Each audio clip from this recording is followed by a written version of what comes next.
Chers 20 joueurs, ici Ron et bienvenue dans cette dégustation de Spirits of the Forest, un jeu de Michael Schacht, illustré par Nathalie Dombois chez Thundergriff. C'est en fait une rethématisation de Richelieu, qui a été publié il y a déjà quelques années par Michael Schacht, enfin créé plutôt par Michael Schacht. Et donc on a grosso modo le même jeu mais rethématisé. Et c'est là qu'on voit qu'on a fait beaucoup de progrès justement dans le design, dans la qualité des composants, puisque avec un jeu identique, eh bien, on peut obtenir quelque chose qui a beaucoup plus de, on va dire, de sex appeal, d'intérêt pour les joueurs. Et donc c'est un jeu qui a été édité sur Kickstarter l'année passée avec pas mal de succès. Le principe du jeu donc, est assez simple, hein. On a un grand plateau central qui représente la forêt, dans lequel des tas d'esprits se promènent et dans lequel on a les trois éléments principaux, hein, le soleil, le feu et la lune, éléments entre guillemets.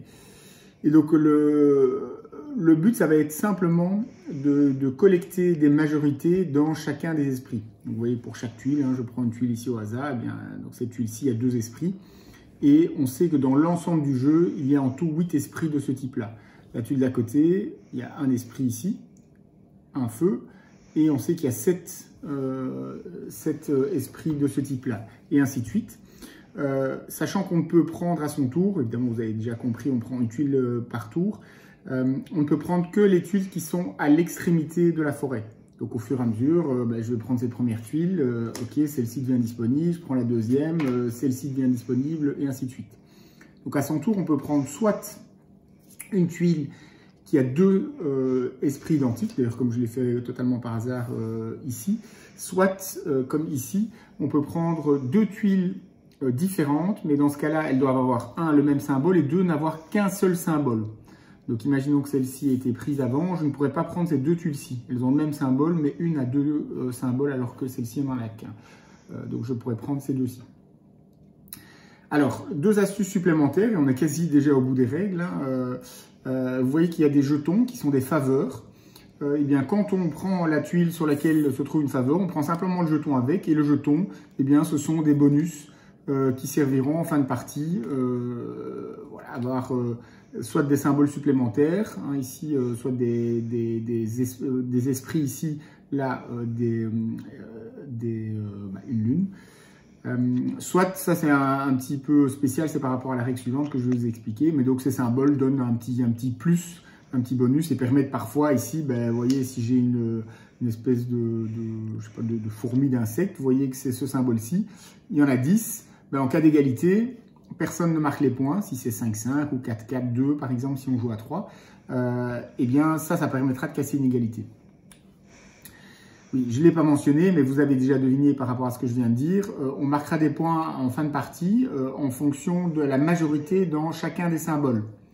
Donc ici, l'exemple que j'ai donné, on sait qu'il y a 10 symboles ici, une partie à 3, moi j'en ai 5, mes 2 compétitrices 3 et 2, c'est moi qui ai la majorité, eh bien je vais marquer 5 points.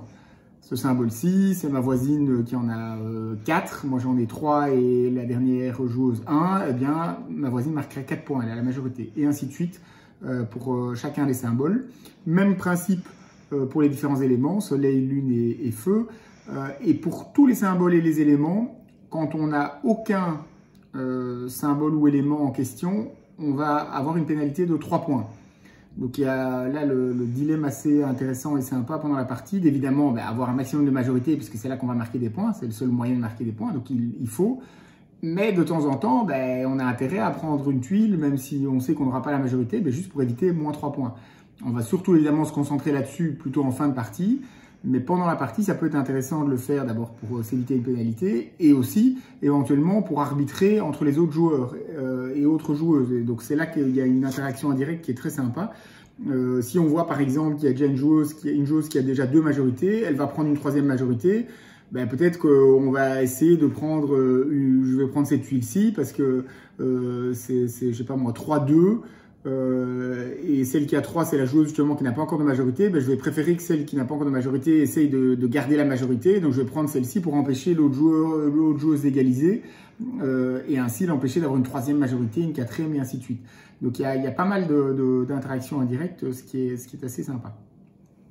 Dernière chose à expliquer, donc à son tour, après avoir pris une tuile, eh bien, on peut, si on en a une, deux ou trois au départ, dépendant du nombre de joueuses et joueurs dans la partie. On a des gemmes et on va pouvoir placer sa gemme sur n'importe quelle tuile, que la tuile soit disponible au bord de la forêt ou pas. Et en plaçant sa gemme, on dit « je me réserve cette tuile, elle est à moi ». Il n'y a que moi qui pourrais prendre cette tuile, avec une exception. Donc, évidemment, il faudra attendre qu'elle soit disponible. Là, par exemple, si je réserve celle-ci, ben, je dois attendre que les tuiles d'à côté aient été prises. Mais imaginons que je l'ai mise ici. C'est pas mon tour. Eh bien, une autre joueuse peut quand même prendre cette tuile. Mais dans ce cas-là, elle me rendra ma gemme. Et elle posera elle-même. Elle doit avoir une de ses gemmes disponibles. Mais au lieu de la poser sur la carte, elle la défaussera définitivement de la partie. Donc, on n'en a que 2. Par exemple, une partie comme ici, on a joué à 3. On n'a que 2 gemmes, donc perdre une des gemmes, ça veut dire que je ne peux plus réserver qu'une seule tuile, et perdre éventuellement une deuxième, ça veut dire que je ne peux plus réserver du tout de tuiles. Donc c'est quand même très très cher, mais si vraiment ça me permet de vous donner une majorité ou de vous garantir, de vous prémunir contre quelqu'un qui vous rattrape par exemple pour une majorité, bon ça peut être intéressant, mais plutôt pas en général au début de la partie.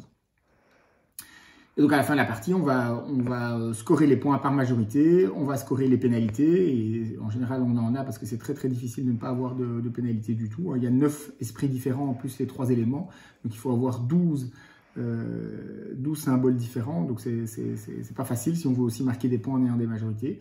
Et après, bien sûr, c'est la joueuse qui a le plus de points l'emporte. Donc au final, ça nous donne un jeu, vous avez vu, très simple, en 2 minutes, 3 minutes, les règles sont expliquées, très zen, très calme, très fluide, assez sympa. Clairement, bon, abstrait, hein, le thème, il faut pas s'y attarder trop, on va pas passer 3 heures là-dessus, mais qui a un petit peu plus de profondeur que ce qu'on pourrait croire. On pourrait dire, bah oui, ok, c'est faire des collections de cartes et de tuiles, en l'occurrence ici, et puis c'est bon. Mais il y a un peu plus de ça, puisqu'il y a cette histoire de gemmes qu'on peut réserver, il y a le fait que seulement les tuiles du bord soient disponibles, il y a les majorités, oui, je l'ai pas mentionné, mais en cas d'égalité, sur un esprit, personne de celles ou ceux qui ont la majorité ne gagnent des points.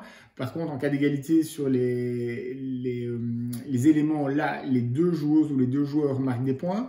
Donc ça, c'est assez intéressant. Il y a une petite, on va dire, une petite astuce tactique qui peut orienter la partie. Donc il y a du jeu, il y a vraiment du jeu, il y a du fond dans le jeu, et puis avec un design très agréable. Les parties sont très courtes et très rapides. Donc vraiment très sympa comme petit jeu familial, poids moyen, léger, agréable et une réussite avec une belle rethématisation par rapport à son lointain prédécesseur Richelieu. C'était la dégustation de Spirits of the Forest, hein, donc un jeu de Michael Schacht illustré par Nathalie Dombois chez Thundergrift. J'espère que ça vous a plu et moi je vous dis à très très bientôt.